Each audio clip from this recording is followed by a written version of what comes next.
We live in a generation that is always looking outward for signs. Wars, crises, natural disasters, violence. Whenever something major happens, the same question comes up. Are we living in the end times? But what if the clearest sign is not in the headlines, but inside people?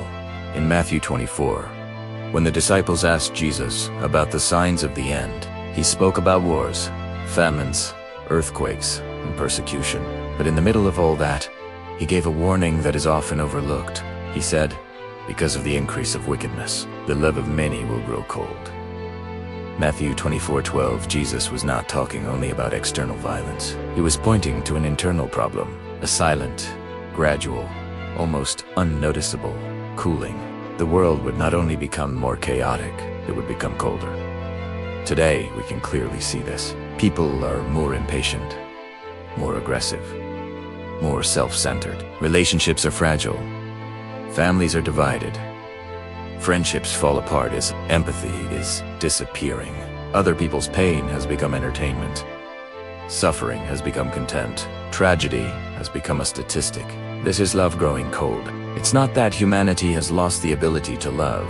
It's that many are choosing not to love. They're protecting themselves, closing off, isolating emotionally. Jesus explained the reason. Because of the increase of wickedness. In other words, sin would become so common, so normally said, that it would directly affect people's hearts. When wrongdoing no longer shocks us, the heart hardens. When lies become routine, the conscience grows silent. When evil becomes culture, love loses space. And this does not happen overnight. It is a process.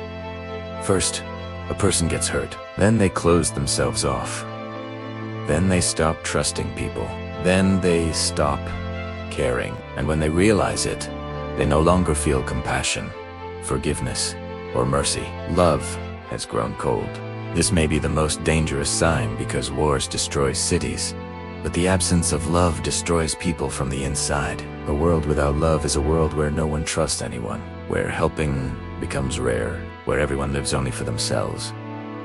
And even more serious, this can also happen inside the church, inside faith, inside those who claim to believe in God. People who still attend services, but have lost compassion. People who speak about God but do not show grace. People who defend truth but have forgotten love.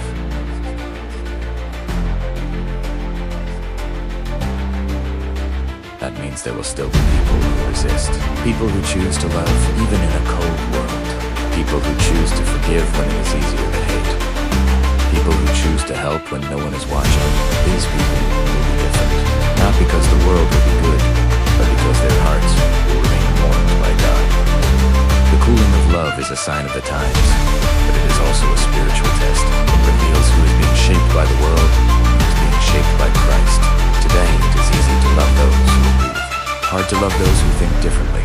Easy to love those who treat you well. Hard to love those who hurt you, but this rare kind of love shines brightest in the darkness. Maybe the greatest sign that we are close to the end is not the increase of wars, but the decrease of true love. And the real question is, not only is the world getting worse, the real question is my heart growing cold too? Because the end times do not begin in the news. They begin inside people. And the most important decision is not discovering when everything will happen. It is deciding who you will be while everything is happening. Will you be another cold heart or someone who keeps love alive? Because in a world where love is fading,